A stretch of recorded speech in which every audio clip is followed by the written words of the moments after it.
Hello, I'm No, Eric. Hey there, I'm TDF. I'm Snakera, and this is Infamous, made by Suckerpunch. Yay. Cool. It's time for superhero sandboxing it up in one of my favourite superhero sandboxes. Not just one of my favorite superhero sandboxes. I think this is one of all of our favorite games on the PlayStation 3, certainly, or of this whole generation, really. I'd say so. Definitely, this game turned out to be one of the more enjoyable experiences. I originally bought my PS3 for Uncharted, but ended up preferring this series. Also, just to promote, I really like this start menu because it's pretty interesting what happens when we actually press that button. Okay, nice. time to damn all these people, Snake. Come on, do it. Oh, that's how you start your game. That is quite effective. You doomed everyone. It is, really. It starts the game. It starts the calamity that's going to drive the plot. Your actions have made you slightly more evil, Snake. Oh, wouldn't that You be know, great? that joke doesn't work for anyone who doesn't know anything about Infamous. Okay. So, yeah, we blew up an island that we're not going to visit for most of the game. 6 minutes. Pulse is 45. Respiration 10. Looking good, Cole. So, this game, aside from being a very good sandbox game, it's also spoilers for gameplay that's coming later on. It does something that most sandbox games, I think, fail, and that is also a really fucking solid third-person shooter. Not just solid, actually really good in its own merit. Which is interesting because the next two Infamous games are much less third-person shooters like this. This is the only one that I would really classify as a third-person shooter. So this is our little tutorial area here. Yep, this is a really cool tutorial level, too. I mean, just, drops you into all this fire and everything. Not that you can actually walk into the fire, I made sure. Yeah. It's invisible walled. I tried as well. Actually, there is one burning pipe that you can damage yourself to, but you're invincible for the most part. Well, There's my test. one experience I had with this, since this was my first PS3 game that I played, Cole has a limp during this section that constantly makes him teeter, to the left. So when I played this, I thought there was something wrong with my controller and, tried 3 different PS3 controllers, man. I just bought this thing, is it already broken? Oh, it's faulty. Also, that jump he had right there, Cole doesn't question it. He must have just been that naturally athletic beforehand. Well, they do say he used to, parkour it up, but Jesus, he's pretty goddamn sprightly for someone with a fucking limp. Yeah. He does question that as well, so right now let's just do something very quickly. Subtitles on. Very important. Also, there's a difficulty setting there. We'll get back to that in part 2, I believe, but it's kind of important that it's there and can be toggled at any time. That car just fucking disappeared, goddamn. I'm also kind of ashamed to admit I actually got lost on this Wow.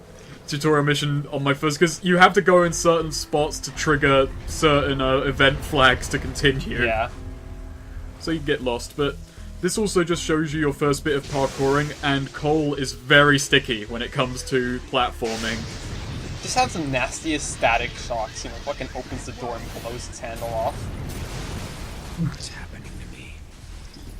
So I like how he questions that he's surviving getting an electrical current run through him, but he doesn't question being able to jump 10 feet in the air and surviving explosions about 2 feet away from him. Buns and thighs. His legs Eric. are pure Buns muscle. and thighs.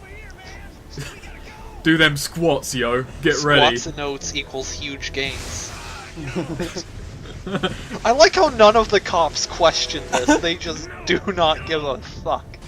Dude, there was a massive electrical explosion, they're probably like, oh shit, it's the aftershock. Their buddies just got killed, I don't care. Not my problem. Well, you see Eric, they're completely shocked. Oh. I apologize. I suspect we've lost 70% of people watching already from that one. I have to applaud Zeke. He has some pretty goddamn good projection to be able to be heard so clearly over all these explosions. He's actually a conduit and he doesn't know it. If he yells directly at the ground, he becomes airborne. Well, that was a fun game. I know, we're dead now. This is the way most of our cutscenes are given to us with Ink's Black comics. I really like this. That's right, I'd forgotten about that. It was a really interesting choice that they went through. I mean, it sort of fits in with the whole superhero dynamic to make it a whole big visual novel type deal. Motion comics, whatever. Somehow sure that I'd wake up while outside the city fell apart. A plague struck. I have to say, this is probably the most poorly written of the Infamous games. Especially at the beginning, I feel some of the writing's a bit silly, I guess you could say. We've kind of made a promise to ourselves we won't try and mention Infamous too much, but as the series goes on, it does get more solid. Too chicken shit. They realize the reason people care about superheroes is that they're interesting characters as well as anything else. I just kind of found it funny. Like, I mean, you know, you just get through this whole ordeal and the game piles even more shit on you. It kind of makes me able to take it seriously. Literally everything that could have gone wrong went wrong. I'm not the only one with superpowers, but I'm the only one good with superpowers. That was something I feel this game handles a bit clumsily. Just, oh yeah, other people have superpowers. Okay. Yeah, it doesn't really gel with what we come to learn with the superpowers later on, that they all have the same powers in the same configuration. Spoilers, gameplay spoilers. But now we got another tutorial, and this one's all about using our powers. Well, it involves an attempted suicide, so I'm okay with that. I love Zeke. Zeke is great. So, yep, we just press L1, and that brings up our aiming reticle, and pretty much any third-person shooter ever. We can't shoot, however, when we're not in aiming mode, so there's no real blind firing as such. I wouldn't really be sure how blind firing would work with the power of electricity, though, so I'm kind of glad it didn't let you do that. Right. It just goes anywhere at once. Weird. Probably to the ground, actually. Yeah, seriously. Yeah. I like to imagine that Zeke has just always lived on top of buildings like this. It does fit with Cole being a parkour kind of guy. It's just like Zeke moved to a rooftop so that he could spend more time with him. I like this how Zeke's yelling encouragement for him while not actually watching. It's like when Cole doing a little dance. It's like when a kid's TV. It's like when a kid's jumping app. into the pool telling his mom to watch, and she's like, "Good job, honey," while she's just reading a magazine. Also, what you saw a moment ago is something that every third-person shooter needs: the ability to swap shoulders. Oh, yeah. You need it. He's fast about it too. He doesn't like lazily shift sides. He like teleports to a mirror universe. He just pops his other arm up and he's ready to go. Yeah, oh my god, you don't understand how that is, like, just absolutely necessary. I was playing Last of Us a week or so ago, and the fact that you couldn't do that, or at least I couldn't find out how to do that, just... You can do that, I've started replaying it. It's doable. Fuck, I mean, I don't know how I can do it, it's just horrible. Absolutely awful. Looking at a wall and you just can't shoot around it. I didn't like this character, I found him obnoxious. He's okay, but I find him alright. He kind of fits the state of the city. And he makes some interesting background fodder. And feature of this game is that there's info dumps that just kind of randomly happen from TVs in the in-game map. So if I tried to splice them in when I ran across them, but I didn't always leave them in. That also felt very in tune with the superhero vibe, like everyone's standing in front of the TVs in the shops watching it. The only way it could have been better is if... Whoa, I didn't know I could do that. Jesus, really like everyone else had the same idea apparently, just jumping off buildings. Yeah, everyone's talking about how cool that was what Cole just did, but holy shit, Zeke, you are fast. Damn. You're a goddamn monster, man. Zeke's conduit power is being the Flash. I love this conversation. The electricity in your hands cooks off the gunpowder, and the whole thing goes kabam! The look on your face was priceless. That does establish something very important about Cole. While he can control his powers, he can't exactly ground himself so that he can like get in cars and touch guns. Maybe water and such might pose an issue down the line. Maybe. I haven't showered in 14 days. Sponge baths. Wouldn't sponge baths shock whoever was sponging him, though? I guess he could do it to himself. He can stand in a puddle, so he can probably, take small amounts of water without cooking himself alive. Well, yeah, I mean, he can... I assume he can urinate. Oh god. Oh, Jesus. Tases his own dick every time. I paused in that sentence because I wanted to wonder if we could lower the tone already. Turns out we can. Well, I mean, out of all these characters, I'm pretty sure Zeke has tased himself in the dick at some point in the past. Deke. Probably a drunken bet. I've actually seen someone get tased in the... Well, not in the actual dick itself, but in that whole region. Were they aiming for the dick, though? Well, they were laying for, the stomach area and shot a bit low. Let's just knock him over. You're gonna have to tell me if this game's realistic, because I tried for that several times in this playthrough. Oh. Now that whole burst thing, that's mostly used to sort of blow shields off people or to blow large groups of enemies away, as well as get rid of debris, but I find it's most useful just for debris, because it's fun as hell to play around with the physics engine and just, look at me, I'm doing dominoes, but with cars. TDF, you're gonna see how I put it to great effect, because I love the blast move. It also can deflect projectiles from certain enemies. Yep. It's almost like I'm being healed by it. That's an interesting way of doing it as well. That's an interesting way of regenerating health. This game does have regenerating health, and it does kick in even if you don't drain. But draining speeds the whole process up a lot faster, and it means that you can get yourself into the fray a whole lot quicker. Yeah, I did think this game, I would say, handled regenerating health better than any other game I've played. I think this was probably my favorite game to handle it too. I think Infamous 1 did it very well. I'd say this does it best as well, because it ties into the character's power set. It's not just, hey, you have regenerating health. So, so clearly Cole here has some kind of, intercom-like thing on his ear that lets him hear calls coming from people. I kind of wonder, since he has electrical powers, imagine if he could just, lick his finger, stick it up in the air, and get antenna signals that way. That would be cute. No, he has it. The phone is on the strap of his backpack. Yeah. Right. Which I think is cool. I really want a one-shoulder backpack just so I can put my phone on it now. I wonder if he exploded his old phone trying to actually make a call. That would make sense why he couldn't really hold his phone. He could only... That would make sense, actually. That's kind of neat. Maybe. Oh, no. Well, now I won't kill myself doing that. We're gonna have to come... I have to come back here later on for certain collectibles. Also, I tried... You can see it from here, and even though this technically has really good range, you have to climb up there to dislodge that. So does that mean... Yeah, but that's actually one thing that I kind of never felt was done too well, is I never got a good grip on how far my bolt's range really was. Because, the animation... The animation clearly shows it, going off to almost infinity, but you can't actually gauge how far it is, because clearly the game won't let you fire that far. And it gets really annoying at some points. I wouldn't say so. I actually had no problem with range. Or I never found myself in a situation where I was out of range. Right. Yeah, I never found myself in a situation out of range, but I never really knew just how far my range was. Partially the perspective really doesn't let you see. Also, what the hell does he mean, too late? Oh, these guys. Yeah, the Reapers. The first gang of the game, and obviously the easiest.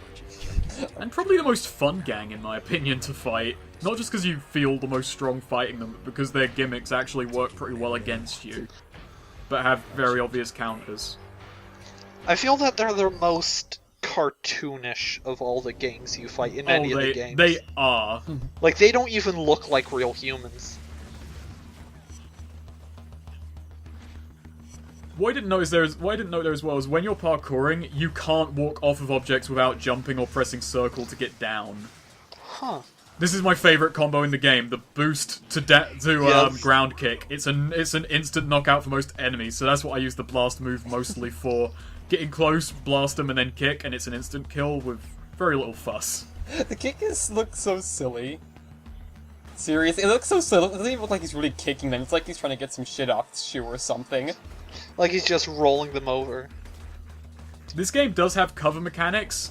It's kind of useful, but this game actually works just as well if you dart around the map, draining electricity and just being more mobile than your enemies. So cover's there, but it's just as useful basically as running around and letting off electro bolts. Also, your standard bolt doesn't take any power off you. You can spam it infinitely. That I did like. It was fun just like shooting it infinitely.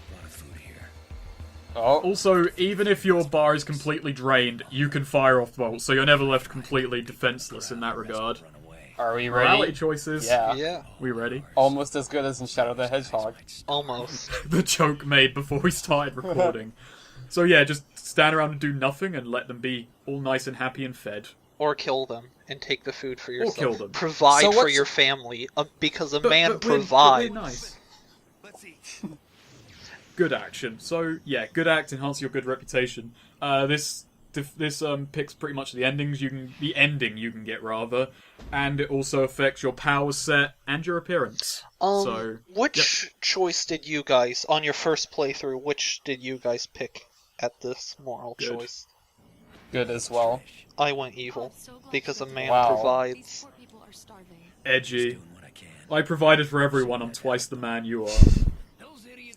Just got logic. See, I figured that since I was a superhero, I wouldn't need the extra surplus of food if I were to provide for me and my friends. I'd be able to find other sources as easily. That, you know, being the all-powerful person I was, I should have let the food go to those not as capable to run around and scrounging for it. Not to mention, I just cooked those Reapers for us, so we're good to go. Well, I mean, I didn't realize that Zeke was the goddamn Flash, and I mean, he's a big guy. He needs a lot of food. Also, what I don't like is the TVs don't have subtitles, which is annoying. That is annoying. But what he basically said was, we're big bastards.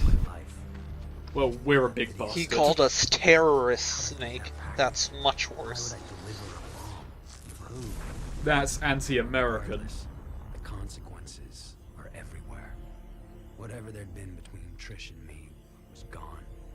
She didn't say a word, no emotion, nothing, just walked away. Jeez, why are you even with her? Goddamn. But yeah, this Well, doesn't they this aren't doesn't anymore. change at all. This doesn't change at all, regardless of whether you did the good or the bad choice. So Oh, it does actually change one thing that's really cool. What? Even though it's tiny, it's a little subtle change, I like it. If you did the good choice here, you might say it in a second, if not I'll fill you in on it, but I'm just going to wait here for this to go away, because this does actually have a bit of a I loading think I screen know what to you're it. talking about, yeah. Yeah, look. So Bam! they're scared of you, and some of them will start throwing rocks, but listen to this. Damn it! I gave you the food. Leave me alone. I love that line. He obviously doesn't say that if you do the evil She choice. just kicked you and then ran away with like this. Oh, great. Also, their accuracy of those rocks is fucking godlike. En masse, I'm pretty they sure are they're lethal. conduits. Rock conduits. Okay, so you asked. I think you were about to ask before that happened. What choice am I going to take? And obviously, I just took the good one. So just give it a sec. I'll meet you there. And Zeke, thanks for watching my back. Sure, man. I ain't about to do anything that might piss you off. Why? Just infinite mass punch him. Yeah, I mean, jeez. I do both choices. Welcome to extra shit. I did 2 run-throughs of this game to get everything. Wow, Snake, you're truly the hero Comcoms deserves. Did you do every possible action you can possibly do in this game in every conceivable scenario? No. Wow. I got the important stuff. I checked my file at the end of it. 95% done. And yeah, Thug. They have unique names. Thug. I'm a thug now. Apparently, beating the shit out of people and stealing their food, that's thug tier. Thug doesn't even sound like a noun, it sounds like an onomatopoeia. Evil eats. This also makes your lightning red and all your HUD red. Everything becomes red. Seriously, everything that was blue on your HUD and in your main menus becomes red. Also, Cole looks more grimy. Maybe the red lightning is more conductive in water and you can't even sponge bath. Oh. I have to say, because I took the evil option first, and so I thought that Trish had broken up with me because I was selfish and kept all the food. But then, in the hero run, she broke up with me anyways. That was really disappointing. We'll get to their relationship later on, but yeah, pretty much is kind of a Morton's Fork scenario in that case. She breaks up with you either way. It's more to do with, you causing the blast rather than giving or not giving the food. Right.